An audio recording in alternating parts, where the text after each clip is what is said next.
What's going on, everybody? It's Ron Brown, LMT, the People's Fitness Professional, alongside my co-host, Mikey Fever. and this is a New Yorker's perspective. I don't know how many episodes this is. We stopped counting a long time ago, but I like the way this platform is building up, man. Is building up pretty nicely. Thanks to Sharif for helping us. That's a fact. Sharif really helped this platform, man. I think that I honestly, I'm gonna say this publicly. If Sharif didn't get on, I don't think we would be moving as fast as we are right That's now. a fact. You know what? You gotta respect his scholarship and his studies. He's just not on here just babbling, running his mouth, looking for clout. You understand what I'm saying? He's coming from perspective of somebody that studies this. He immersed himself into more science, so that's why I called him the walk-in Circle 7. I'm not there trying to get there, but I want to add to what you all just said. And again, I'm from the heart. It's not even about scholarship for me. That's a means to something. You know, the Moorish movement, you know, what it's really about when we talk about high civilization is culture. It's how you treat people. Culture is technology. You want to know a real student of Prophet Noble Drew Ali, it's not what the rattling off trivia and factuals of this and that. No, it's how you treat each other. It's how you act. You see what I'm saying? It's how you act. That's it, bro. That's it. So more so than knowing this or knowing that or studying this or studying that, what I want people to see is just the right handling of people, bro. This is the proper handling of people. You know, because we all got a higher self and we all got a lower self. You know what I mean? We all got a lower self. And so, you know, what I want to strive to do, and I'm not 100%, not even close, but what I want to strive to do is show people the exercise of the higher self. Yeah. And you know, I want to say this as well. You know, I talk to Sharif on a regular basis, right? And you know, all the brother talks about is, you know, moving forward, doing better. You know, the prophet's teachings, and the proper prophet's teachings, right? And you know, it's a good brother. Bottom line, straight up, this is a good brother right here. Like I try, really good brother, man. Can I add on one more thing? Him and I even discussed other things, like on the phone. We got into some metaphysical, for sure, knowledgeable. But here's the thing. All that stuff is cool, but if we can't, I'll speak the language of the craft, right? If I can't put my hand in your hand, if we can't, you know, if there's no unity, we can't. Without that, we can't enter into the house of labor together and be like those busy bees. Exactly. See what I'm saying? We can't. We just be ruffians, right? We can't build nothing together if there's first not the hand clasp of unity. You know what I'm saying? Yeah. It still comes back down to how we treat each other. Yes, sir. Yes, sir. Yeah. Yes. I want to give, before we get started, I want to give a quick shout out. One of my good brothers here in Syracuse, New York, right? This brother was a street soldier, found the prophet, turned his life around, and then, listen, out of the worst, the wise find the means to do good. Prophet Drew Ali taught us that. He and his wife created, listen to this, people, created a diagnosis and treatment platform for street addiction. In other words, the street life as an bona fide, recognized behavioral addiction. Hold on. We need to get that on this platform. Who is that? His name is Timothy Jennings Bey. We call him Noble for short here at Syracuse, New York. Listen. I'm going to give my brother a shout. I give him his flowers right now. Right? Bring him on down. Bro, he was civilian, still is. He was the chief of police, the former chief of police, who was an Asiatic, right? Brought him on as a civilian first responder to violent crimes and shootings in the city of Syracuse, New York. A civilian first responder to be a buffer between law enforcement, the medics, and the people, the victims, and the victims' families. That's what he did, bro. It was called trauma response. And now, and what I said about the platform for street life as a behavioral addiction, bro, they got it peer reviewed all over the world. You hear me? Like they're in sociological journals for this. They travel the world to speak about it. Bro, it's up and running. It's called, you can look it up. Google Street Addiction Academy. We got that brother up here, aka Unbelievable Incorporated. See what I'm with? That's real. All right, check that out. Definitely gonna check that out. Good brother. That's vital right there. That's right. And that's part of mental health as well. Mental health is so vital. Yes. And for him contributing to that and what the Moors are doing, brother, shout out to the Noble Drew Ali teaching. Yeah. Well, one of the biggest issues in the streets right now as it relates to juvenile justice is the fact that the powers that be are refusing to even recognize that much of what we deal with in the streets and in the urban centers in our communities is directly related to mental illness. Exactly.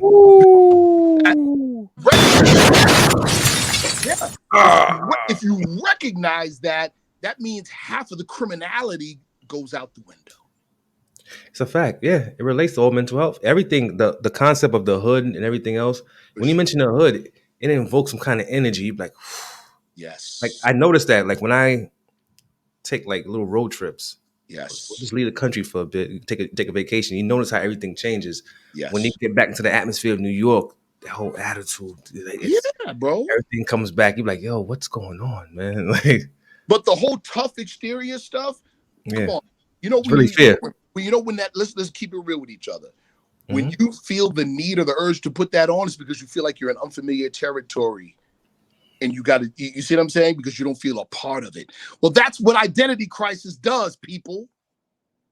That's what blackness does. See that? Yeah. You feel like you're not a part of it. You feel like you're not part and partial. You feel like you got to put on the hard exterior. And then the rest of the world sees you as what? And they see blackness as synonymous with inherent criminality. Yes, sir. Which that's a great segue into solutions to racism. Yes, sir. Yes, sir. Let's go back into that. Go back into that talk. Yeah, absolutely. If you want to just go in on that, you can. Yeah. The solutions, or before we even talk solutions, we have to really be able to put our fingers squarely on the problem. Like, I give an example, and it's not to disparage it, but we're all family, so we can be constructively critical, right? What you have now with the Asiatical, the quote unquote black intelligentsia now, is an increased popularity in the term BIPOC, Black Indigenous People of Color, right? Well, what's wrong with BIPOC? Well, first, Black Indigenous People of Color. Here we go. It's still, besides the fact that black is a throwback to old wartime conceits, besides that, right? All of no parts of that, all of it is culturally ambiguous. It doesn't say where you're from. It's not connected to a history that goes back into antiquity. None of it. You see what I'm saying? It's still culturally ambiguous. It says it doesn't identify. It doesn't identify. Black Indigenous People of Color doesn't identify. So guess what it is? It's a lot of lateral movement. It's no better than Negro, Black, Colored, etc. It's no better. You see? It's no better. So it doesn't really address the issue. It's the new African American. See what I'm saying? So race, here we go. Racism is a social condition. It's not activity. It's an environment that allows a certain type of activity to happen and be protected. Let me repeat that. It's an environment that allows a certain type of activity to happen, and people are protected in that activity and engaging in that activity. Here's an example. Of course, this is an example where it backfired, The brother, what was it, a year or so ago, bird watching in Central Park, and the European woman was walking her dog without a leash, and all he did was remind her of the rules, and she calls in a lynching. She knew exactly what she was doing, and she fully expected the men in blue to show up and put hands and feet on that brother. That was the whole entire purpose. That's not racism. That is her accessing racism via an act. That's her committing an act within the environment. That's her getting access to the environment that is racism. See? So basically, it's the social construct, the pillars of it. So yes, and she fully expected to be protected in the act. What was the exception? She wasn't. That's an exception. That's not the norm. That's an exception. Because of visibility, what's taking place in the media. Like as you said before in episodes, you always bring it back to sociology. It's sociology, brother. And that's what, as you said, the environment, the mindset. Yes. Sociology is important because because humanity is a social unit. No man is an island. Prophet Noble Drew said, every living thing is bound by cords to every other living thing. None of us can have what we enjoy in life without what? Without being involved in the bands of society. To do what? Receive reciprocal helps and mutual obligations. See? That's why society is so important. But if you've got a strata, in other words, some people are higher up on the social strata than others, now you have a caste system. Racism is a caste system. That's what it is. Now, I want to ask real quick, what are some common misconceptions or misunderstandings about racism? Here's the biggest one, brother. That's why I mentioned what I said at first. It's a condition. It's a social condition. Racism is nameless. Notice I said nameless, tasteless, and faceless. The vast majority of people, especially those of us that are victims, we want to personalize it. That's a mistake. That's a mistake. To try to personalize racism. Because guess what it is? Guess where it leaves you? 100% reactionary. Something happens, you point at it. That's racist. That's racist. You protest, you shout out on social media, and then guess what you do? Wait for the next tragedy. Yep. See? Hashtags. I'm sorry. It leaves you reactionary. But you know, like, I'm playing devil's advocate, but coming from the environments we come from, we do, as you said, reaction based on experiences and what we see. We be like, yo, that's due to that. You know what I'm saying? You treat me a certain way because of the way I look, or we don't, people be like, you don't fully understand the situation. If you look at it as an environment that allows activity to happen. Yes. You see? It's not prone to happen. Environment. Then you know what to attack. Then you know what to attack. You get it? It's like the analogy I've given before. The police officer that does something, that's not racism, that's a racist act. He's accessing the system. That's like the shark that's about to bite you. Well, the only way he can bite you is if you're in the water. Racism is the water. Get out of the water. Simple. So what do you say to people who would say, Moorish, the name Moor, or Moorish American, or Moorish science, or Noble Drew Ali isn't the answer because Noble Drew Ali was he was in a circus, and Noble Drew Ali, his teachings were taken from here and taken from there. Here's my answer to that, dear brother. Yeah. Let's say we're in a war. We're in a literal firefight. We all are Americans. We have AR-15s. Let's say we fighting the Russians. What they got? Chinese-made SKSs, right? AK-47s, right? You're in the middle of the firefight. It's the hottest part of the firefight where it's almost hand to hand, right? Your AR-15 is jammed. But next to you is a dead Russian with an AK-47. Do you look down and say, oh, I can't touch that. That's an AK-47. Oh, I'll pick that up. Yeah. So does it matter that it came off of a dead Russian? No. I don't care where a solution comes from. If it's a solution, use a tool. People that want to point at who is offering the solution don't really want a solution. They just want to continue looking good losing. Race baiters. Yeah. I have a question there. Yes, sir. How do systematic racism and individual biases intersect, and what steps can individuals take to address both aspects? Really good question, brother. See, because certain conditions create other conditions. Yes. You see? True. So if you don't see the root cause, then you're fighting a whole bunch of branches instead of just taking care of the root. When you could take care of the root, the branches die. That's a fact. See what I'm saying?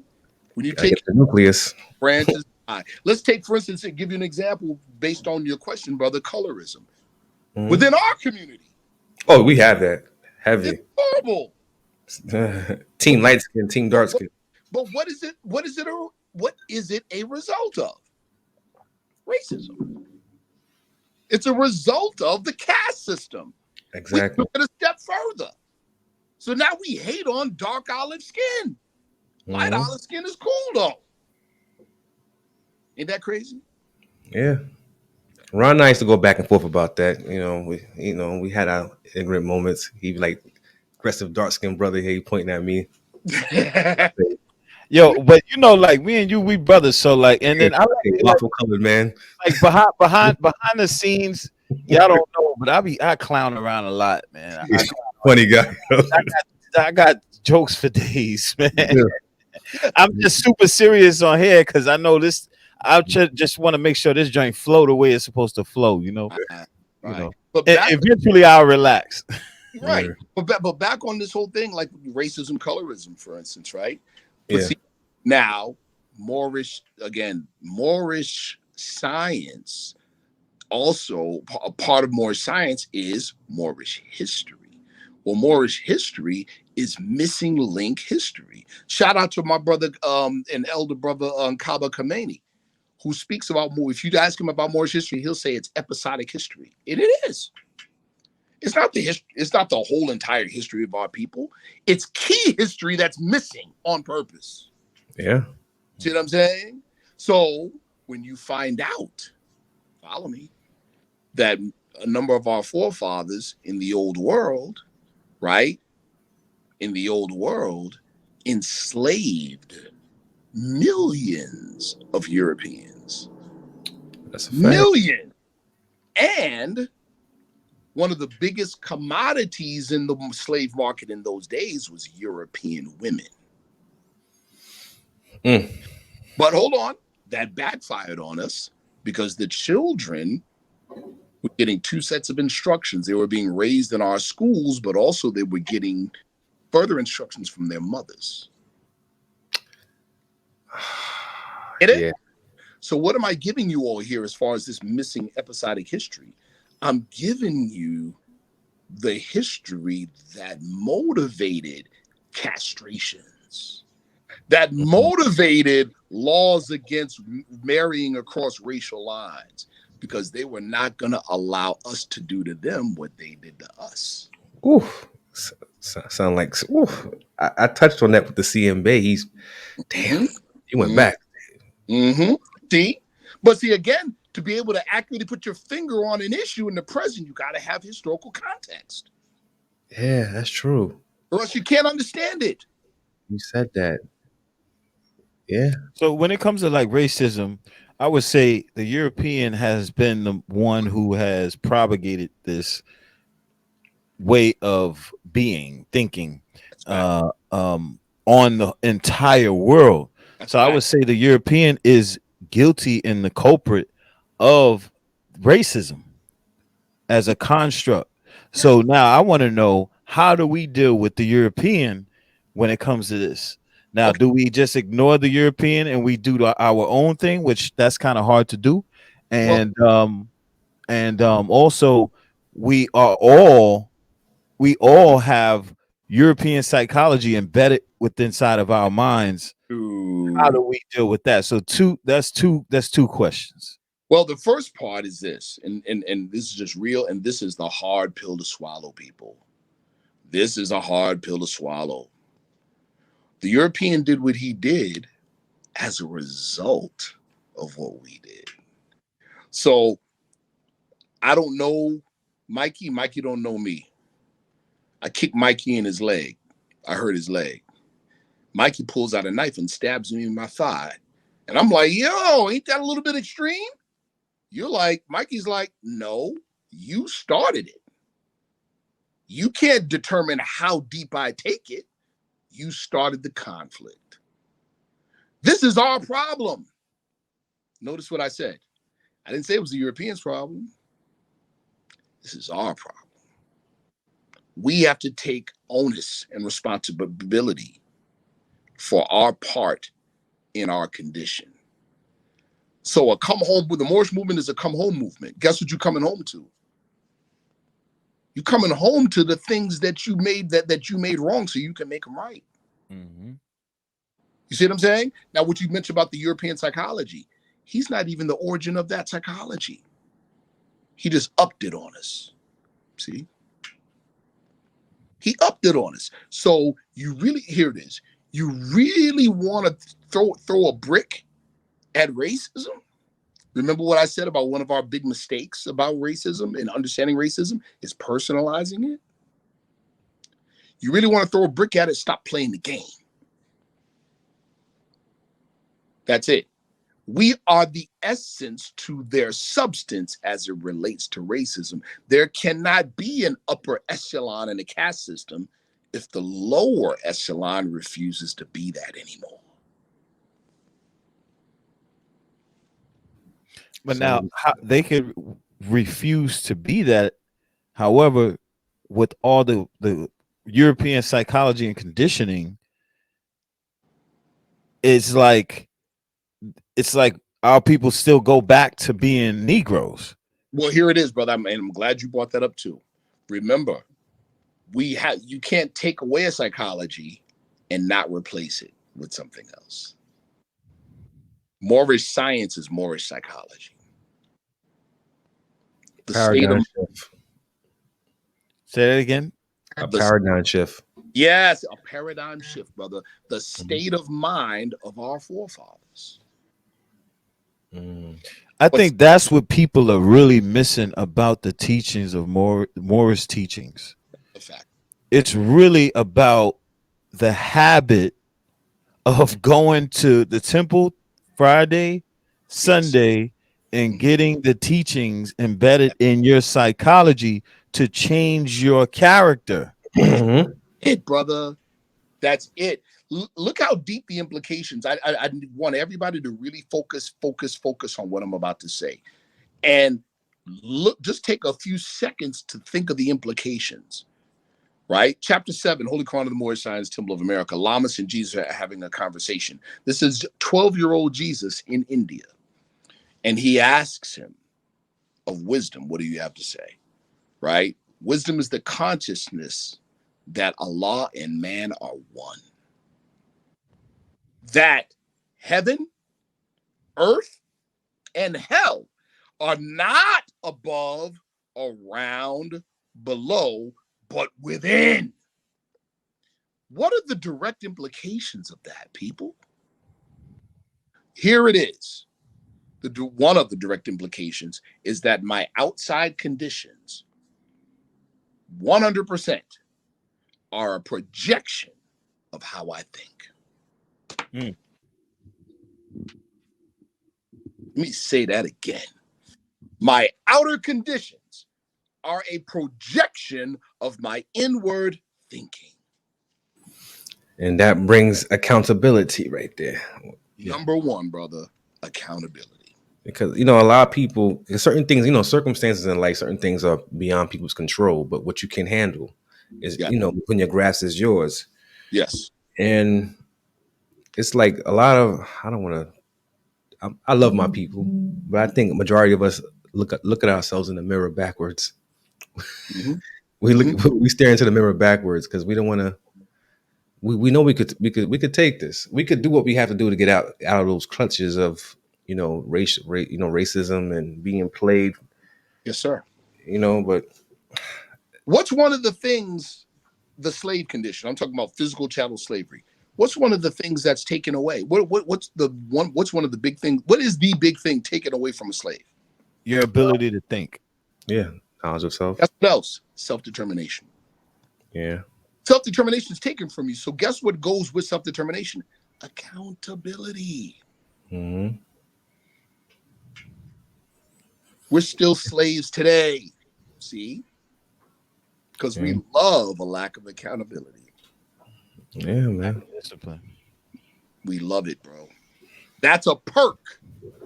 We won't openly say it, we won't openly admit it, but that's a perk of being at the bottom rung of the social caste system called racism.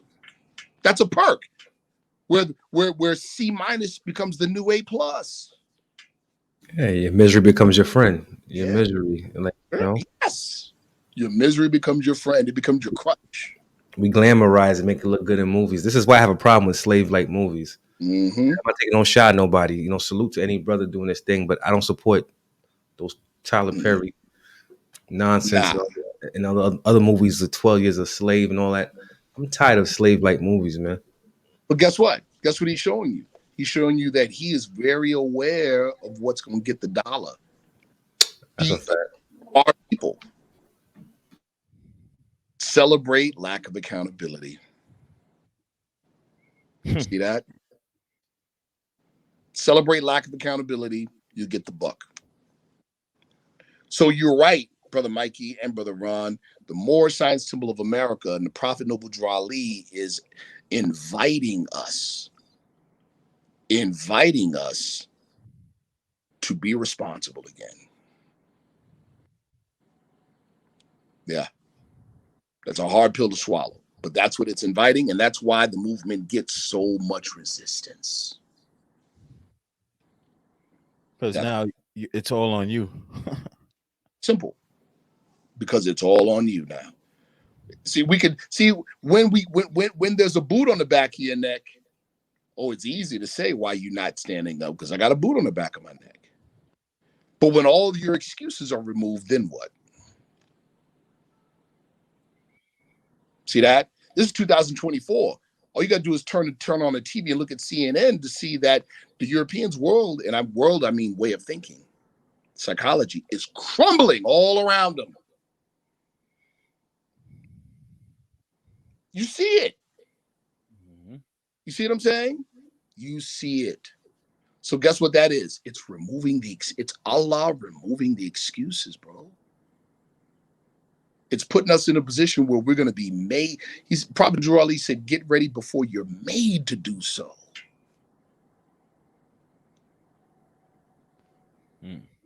See? But what if some people don't want to take that approach, right? Because there's some people, like you said, there's going to be resistance. Who's going to say, well, I heard Islam, so I have certain reservations based on that. I'm Christian. Yeah. Yes. I mean, let me say I like that. Let's just say I understand. Mm-hmm. I understand. Right. But that's, again, part and parcel of the missing education and the missing history. Right. Exactly. Mm-hmm. For instance, nationality is sociology. Exactly. You got many of us in the movement that don't understand that we're in the movement. We have the teachings, but we don't understand the sociology. We think it's something legal. Hence, when we say proclaim nationality, they think they got to put some legal filing down at the courthouse. That's nothing to do with it. And get chased out the court building, right? Or they'll just accept the paper and throw it in the 86 file, right? Like, oh, okay, another one of these. You know, so it's, you know, you have to live the life. It's living the life, right? It's living the life. That's what proclaiming nationality is, but you have to know it to live it. You got to know the qualities of the character. You have to know the proper handling of people. You've got to know the history. You've got to know the etiquette.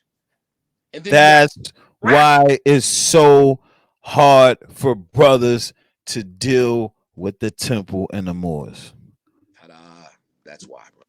Because brothers and sisters want to just do whatever they want to do, and that's the Negro, bro. That is the wimpy principle of, please, I'll gladly pay you Tuesday for my hamburger today. See, we don't want responsibility. We don't want accountability. That's now a let's problem. say for people who don't, right? Mm-hmm.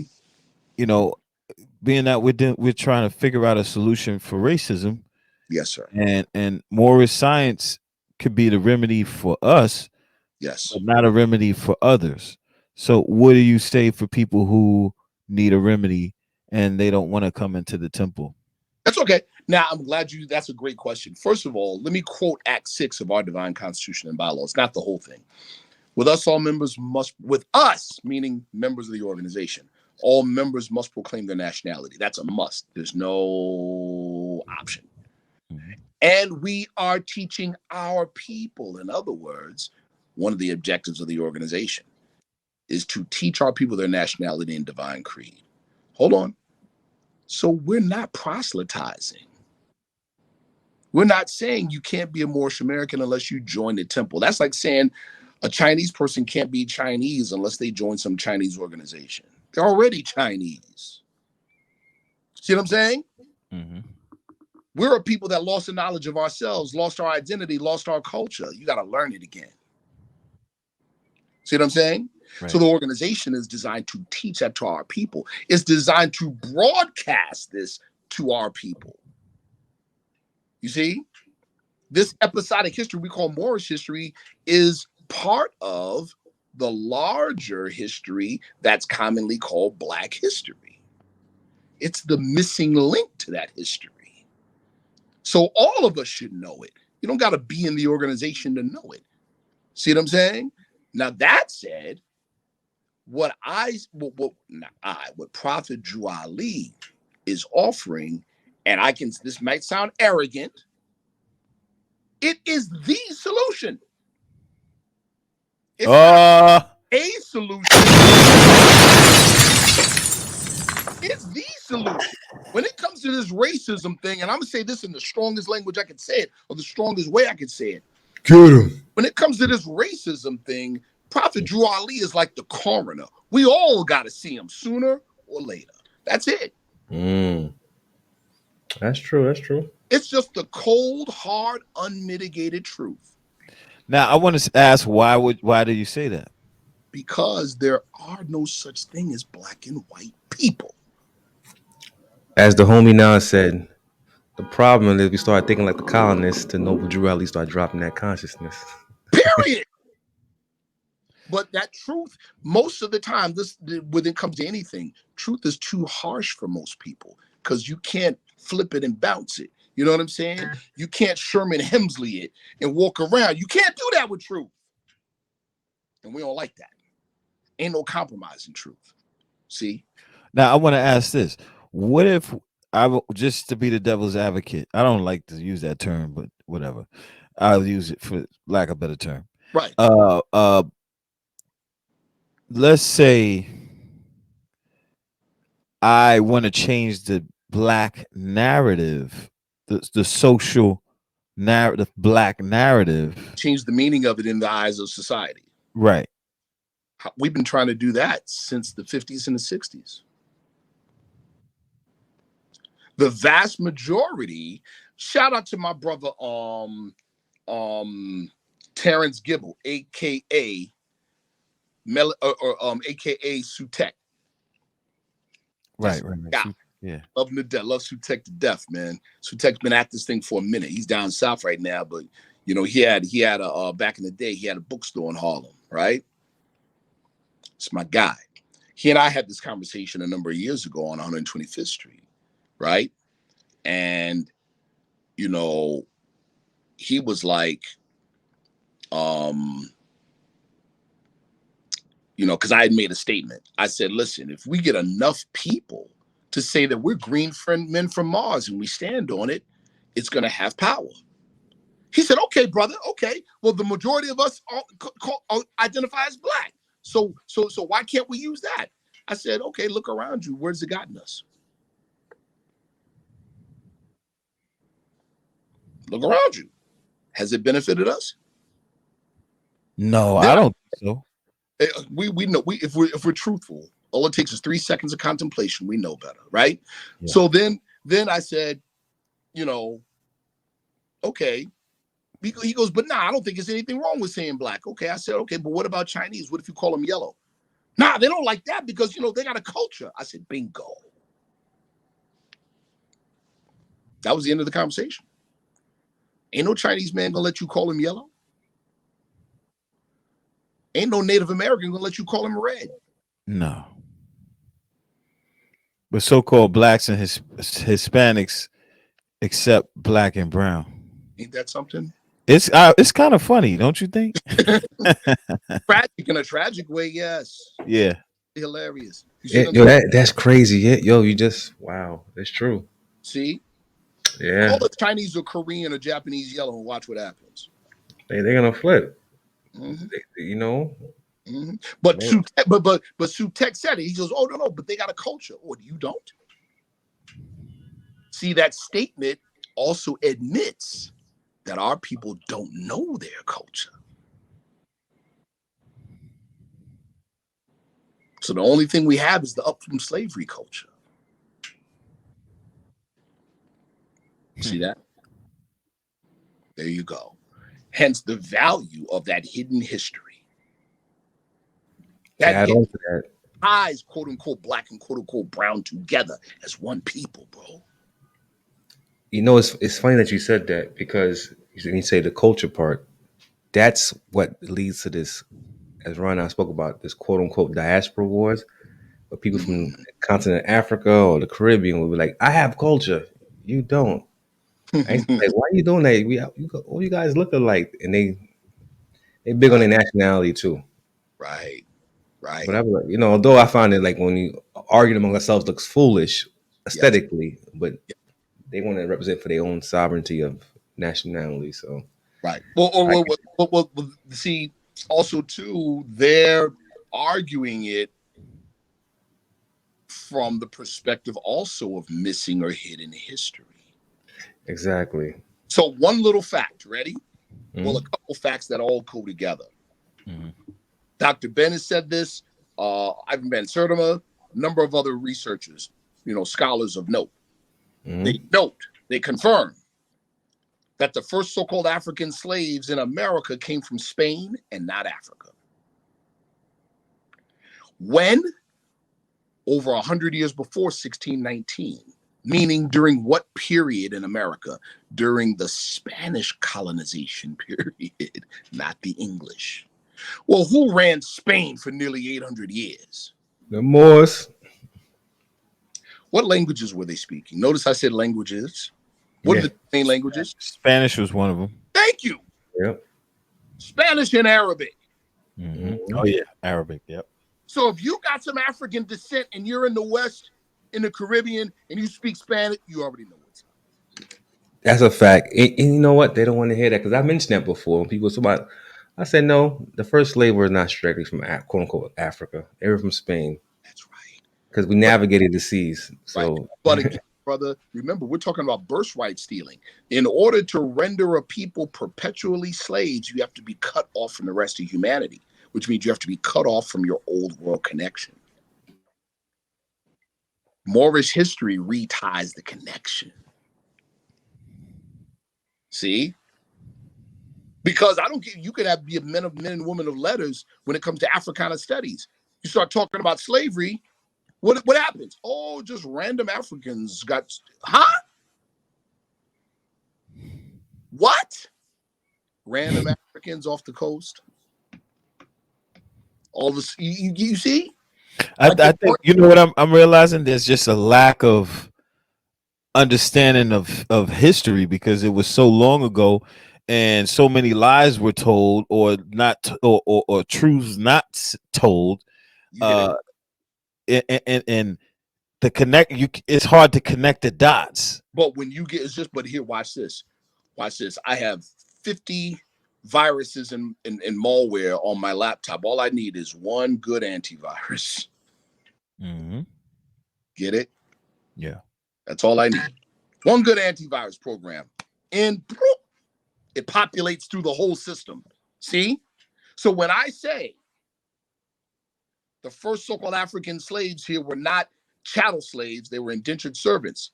That was an occupation. Just like how nowadays people say, you know what? I'll mow your lawn. I'll shovel the snow. That's what people did in those times. Oh, I ran out of money? Okay, I'll be a servant for a year for you until I get this back.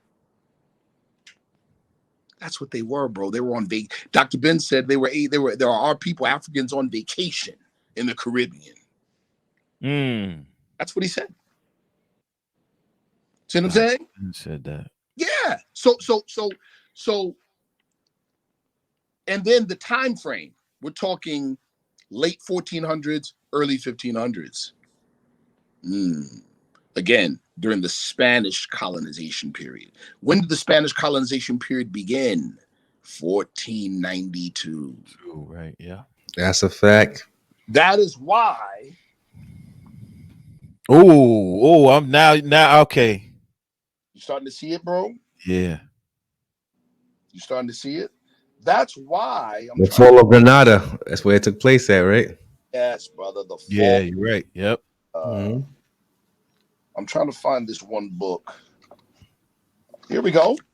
That's why books like this exist. You see what that says, people? The discovery of America. And what? You got to pull it back a little bit. Yep. An outgrowth of the conquest of the Moors. Yep. You mean that the discovery of America by Europeans is directly connected to the Moorish conquest in Spain? Yeah, they lied. They lied. Yeah. But you know, re-education. Like it's just like men and women, men from Mars, women from Venus, right? Men lie a different way. Men lie via commission, women lie via omission. They don't tell the truth, leave things out. See what I'm saying? Yep. Yeah. That's a fact. And then you gotta connect the dots on your own and figure it out. But how are you going to figure it out and connect the dots when you have missing information? Yep. See? Yes. So the whole concept of slavery. Other schools of thought talk about the devil. Right. Ooh. But see, but now mind you, shout out to the nation. But we have to, even with that, you got to put your thinking cap on. He didn't say original devil; he said grafted. Yeah, grafted. Who's the original? All right, it's our problem, people. Gotta look within ourselves. It's come on, right? We have a saying in our literature, right? We're asked the question, is the devil made in the image and likeness of Allah? And the answer is no, he is the shadow of our lower selves and will pass away. That's true. So do you chase the shadow or do you deal with the thing that's creating the shadow?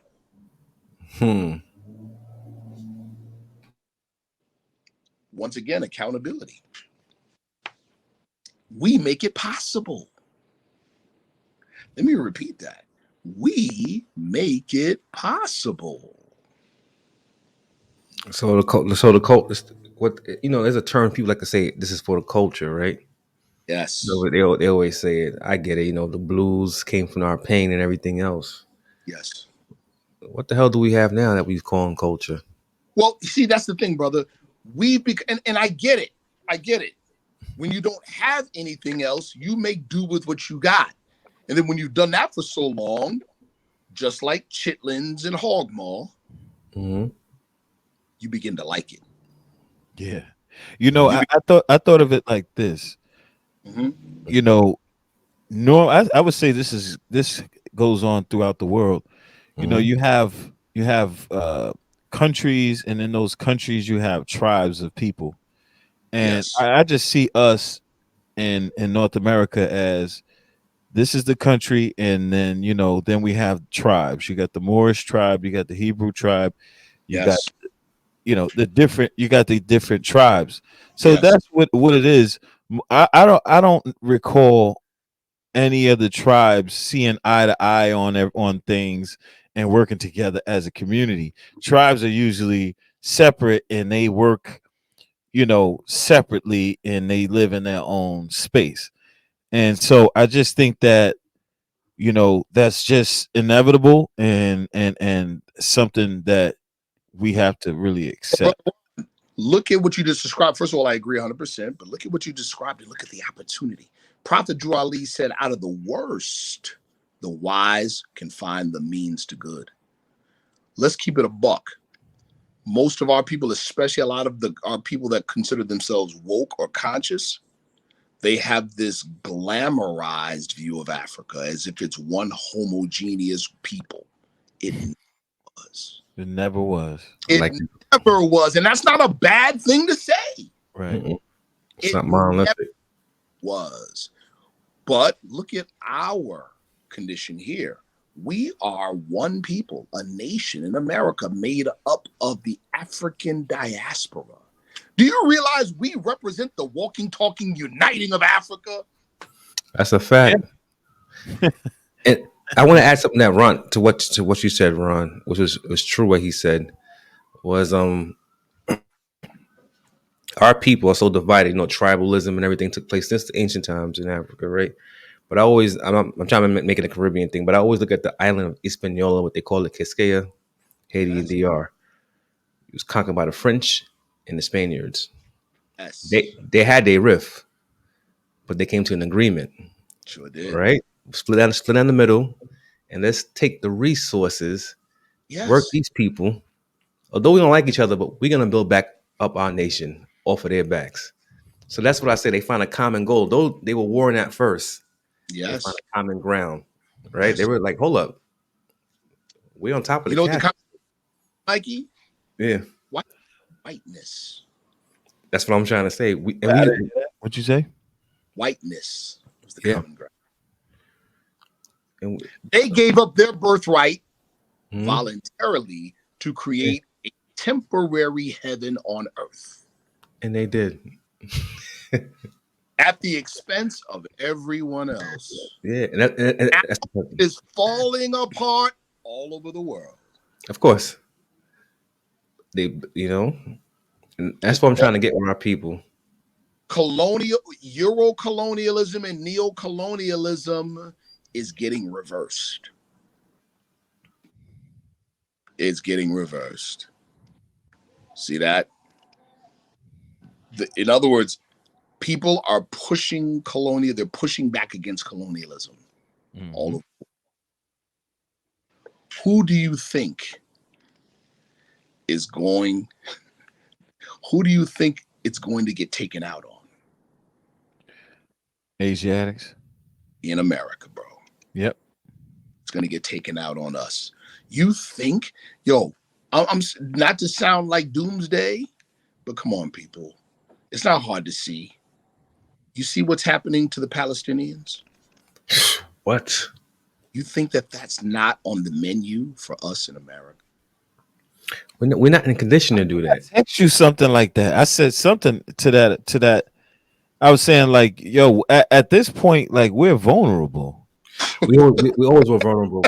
When Ron when Ron visited me during the pandemic, right? We were sitting down talking. I know he probably tell you I was like extra like, talking all this stuff like we got to get on our P's and Q's because I see how disenfranchised our people were even to get food. Isn't that something, bro? Yo, like the supermarkets, fighting over toilet paper. I'm like, that's what we focus on.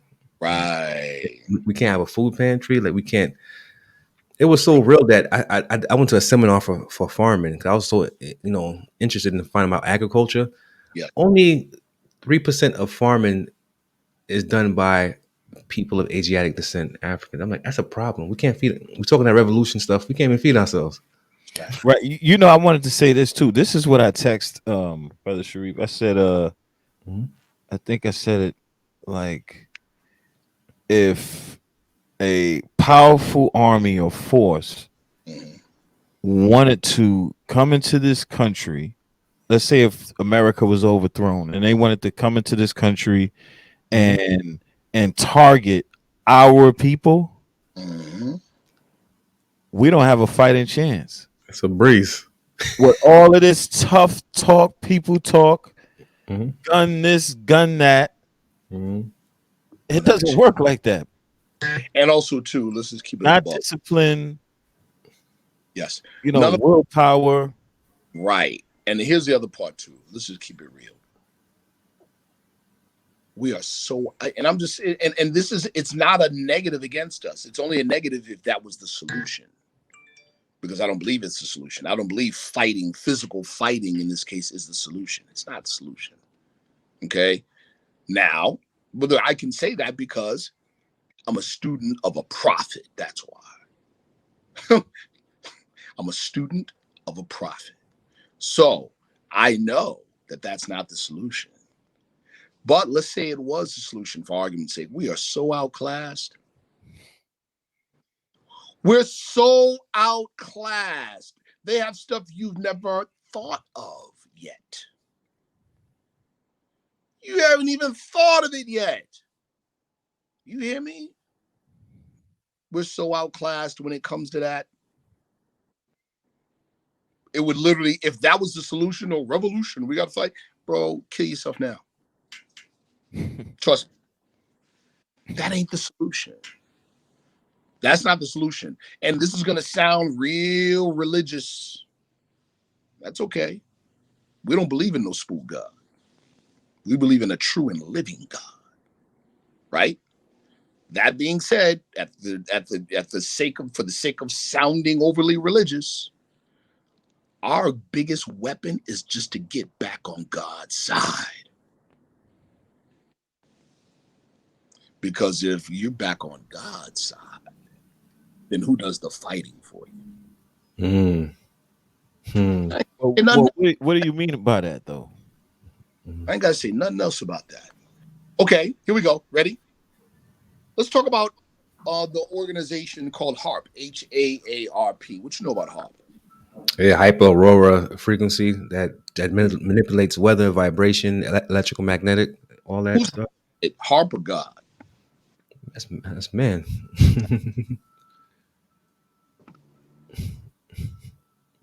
And we don't believe in no spook.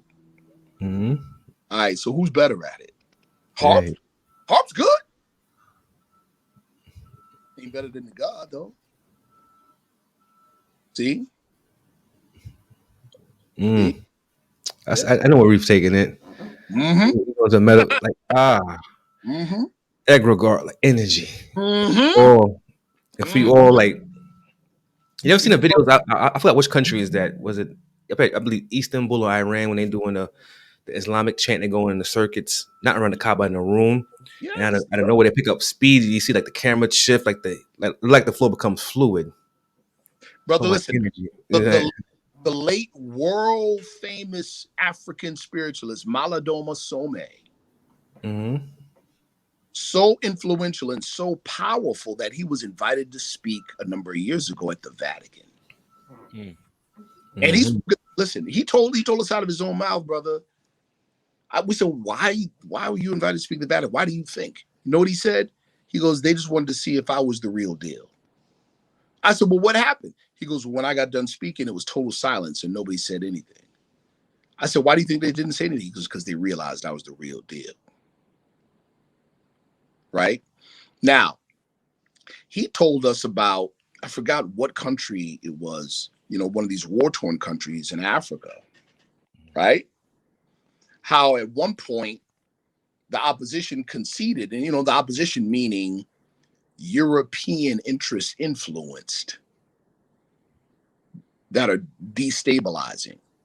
At one point, there was an area where the native Africans acquired, all these buildings, didn't do anything with them, abandoned them. And so the Europeans are like, look at these dumb Negroes. They don't even know what to do with what they got. You know what the brothers said, brother? And this is to your point, Mikey, about egregore. You know what they said? They said, we only did it to prove a point, to show you that our forefathers and ancestors are stronger than your guns and bombs.